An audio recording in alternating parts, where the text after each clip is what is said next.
Assalamualaikum, hai.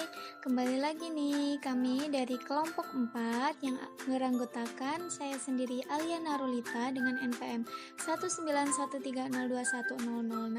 Kemudian ada rekan saya Hana Almira dengan NPM 19130211052, Junairiah Rahayu dengan NPM 19130211038, dan Siti Ardianti dengan NPM 19130211018. Di sini kita akan membahas materi tentang transformasi.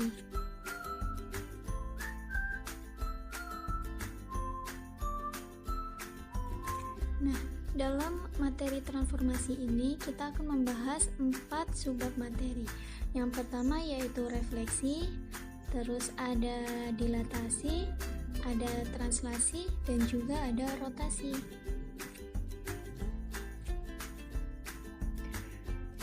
Sebelumnya, apakah kalian pernah memindahkan atau menggeser suatu barang dari suatu tempat ke tempat lainnya?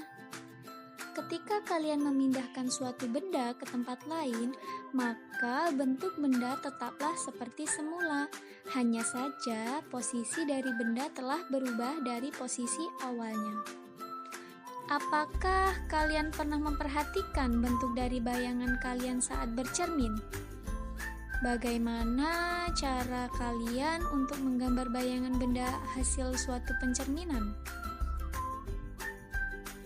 Pernahkah kamu memperhatikan suatu roda sepeda yang sedang berputar searah maupun berlawanan dengan jarum jam?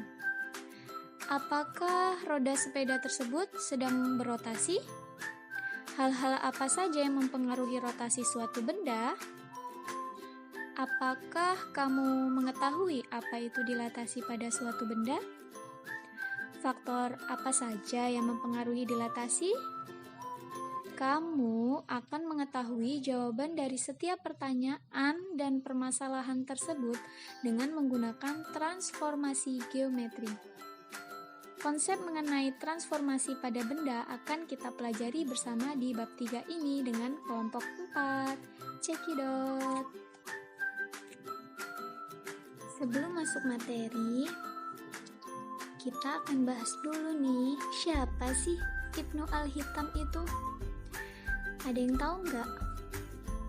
Jadi, Ibnu Al-Hitham adalah salah satu saintis besar yang hidup antara tahun 965 sampai 1038 Masehi. Tepatnya lahir pada 1 Juli 965 di Basra, Irak. Nama lengkapnya Abu Ali Al-Hasan Ibn Al-Hitham. Masyarakat Barat mengenalnya dengan nama Al-Hazen.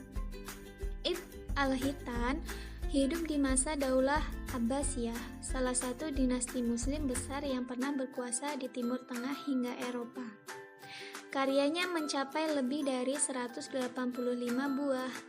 Ia juga seorang polimet sejati sebab karyanya meliputi berbagai bidang keilmuan seperti matematika, fisika, astronomi, metafisika, anatomi tubuh, akuntansi, hingga kaligrafi. Langsung aja ya, kita masuk materi yang pertama tentang pencerminan atau refleksi. Sebelumnya, ketika melihat foto bangunan di samping, maka kamu akan melihat bayangan dari bangunan tersebut pada permukaan air. Perhatikan bahwa setiap titik dari bangunan asli di atas garis air memiliki titik yang bersesuaian dengan bayangannya pada air. Jarak dari semua titik pada bangunan asli ke permukaan air sama besarnya dengan jarak dari bayangan titik tersebut ke permukaan air. Bayangan dari bangunan tersebut pada air dikenal dengan refleksi atau pencerminan bangunan pada air. Jadi, apa sih itu refleksi atau pencerminan? Bisa disimpulkan bahwa refleksi atau pencerminan merupakan salah satu jenis transformasi yang memindahkan setiap titik pada suatu bidang atau bangun geometri dengan menggunakan sifat benda dan bayangannya pada cermin datar. Perhatikan gambar di bawah ini merupakan pencerminan. Sifat bayangan benda yang dibentuk oleh pencerminan diantaranya sebagai berikut. 1. Bayangan suatu bangun yang dicerminkan memiliki bentuk dan ukuran yang sama dengan bangun aslinya. 2. Jarak bayangan ke cermin sama dengan jarak benda aslinya ke cermin. 3. Bayangan bangun pada cermin saling berhadapan dengan bangun aslinya. Gambar di samping merupakan contoh pencerminan atau refleksi dari segi 4 PQRS terhadap garis alfa sehingga menghasilkan bayangan yaitu segi 4 P-aksen, Q-aksen, R-aksen, dan S-aksen. Berikut ini merupakan langkah-langkah untuk menggambar bayangan hasil refleksi segi 4 PQRS terhadap garis alfa. Langkah 1. Gambar ruas garis yang tegak lurus terhadap garis alfa dari P, Q, R, dan S. Langkah 2. Tentukan titik P-aksen, Q-aksen, R-aksen, dan S-aksen sehingga garis alfa tegak lurus dan membagi P, P-aksen, Q, Q-aksen, R, R-aksen, dan S, S-aksen sama panjang. Titik P-aksen, Q-aksen, R-aksen, dan S-aksen merupakan bayangan titik P, Q, R, dan S. Langkah 3. Hubungkan titik-titik P-aksen, Q-aksen, R-aksen, dan S-aksen.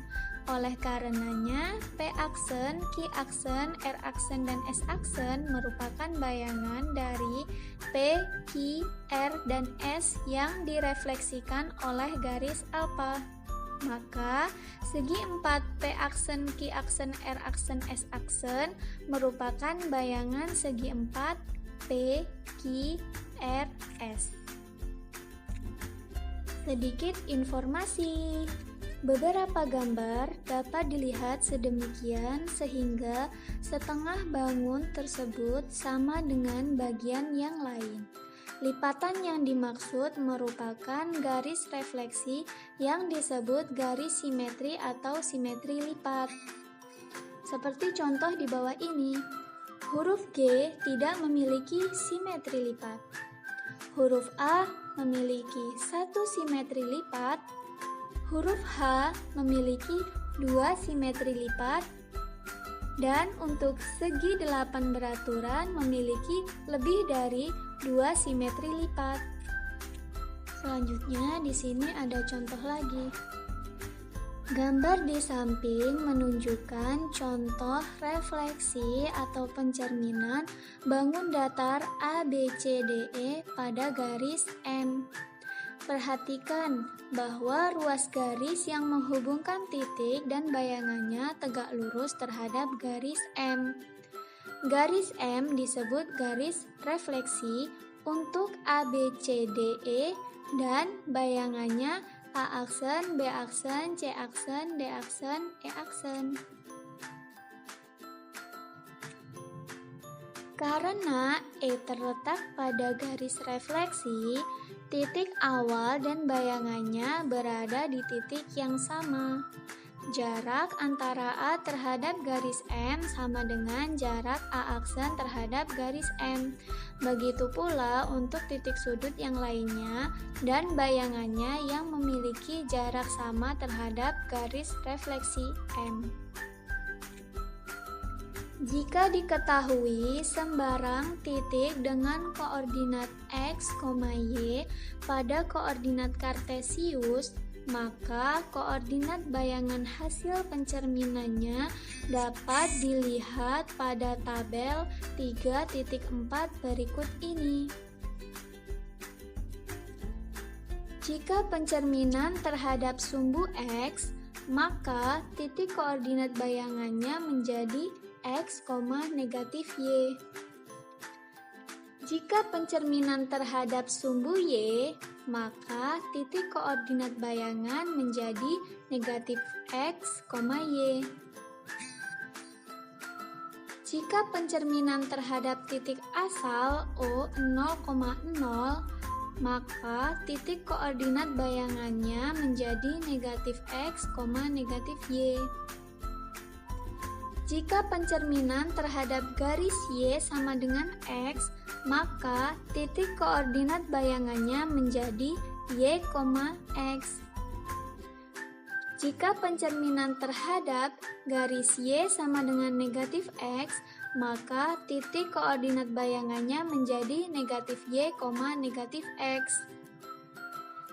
Jika pencerminan terhadap garis Y sama dengan H, dan titik koordinat bayangannya menjadi X, 2H min Y. Dan jika pencerminan terhadap garis X sama dengan H, maka titik koordinat bayangannya menjadi 2H min X, Y. Selanjutnya di sini ada contoh pencerminan terhadap sumbu X. Segitiga ABC berkoordinat di A negatif 1,1, di B negatif 1,3, dan C 6,3.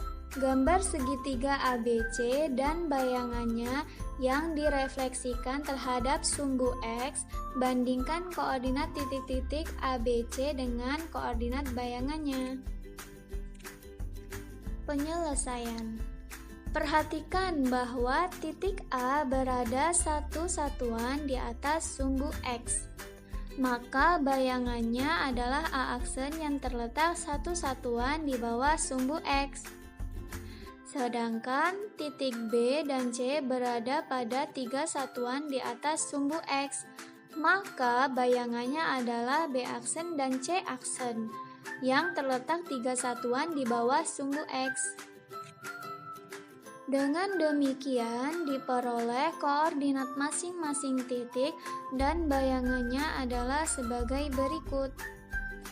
A negatif 1,1 menjadi A aksen negatif 1, negatif 1. B negatif 1,3 menjadi B aksen negatif 1, negatif 3.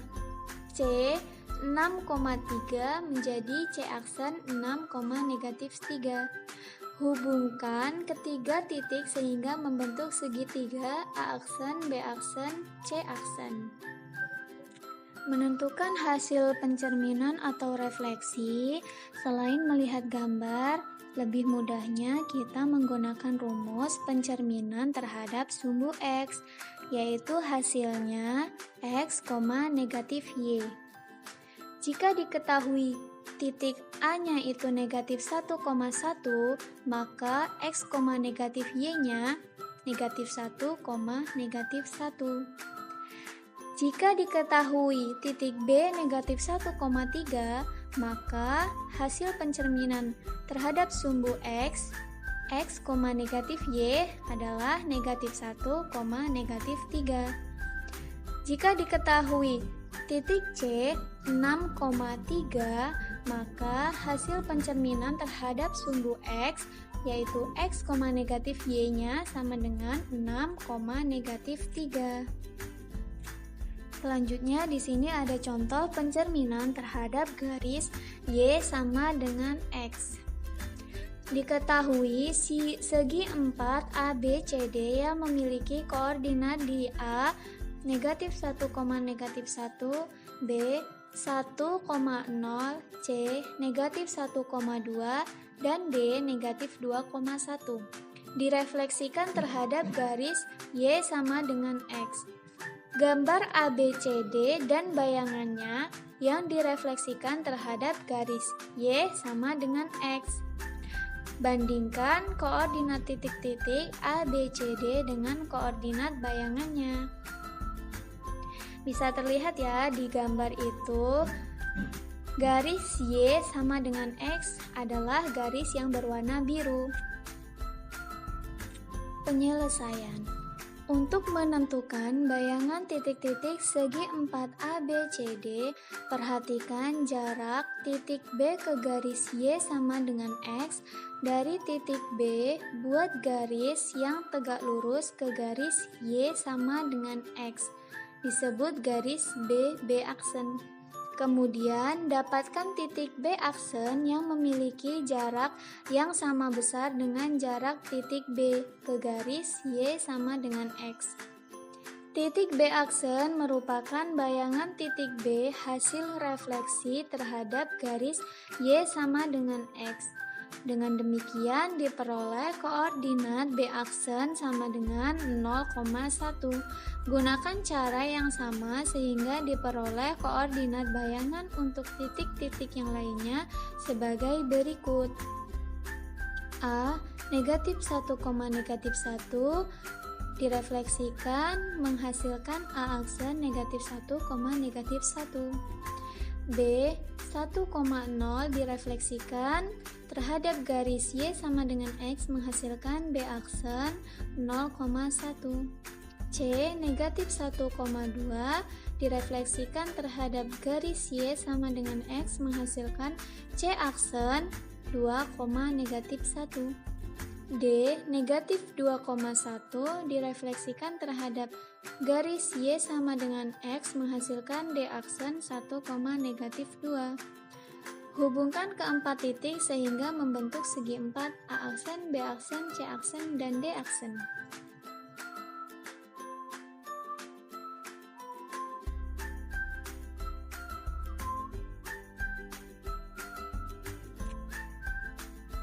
Miskonsepsi. Siswa sering mengalami kesalahan ketika mengidentifikasi sumbu pencerminan. Siswa sering menganggap bahwa sumbu pencerminan adalah salah satu garis vertikal, garis horizontal, garis yang melalui sisi suatu bangun atau minimal garis yang sejajar dengan ruas garis pada suatu bangun.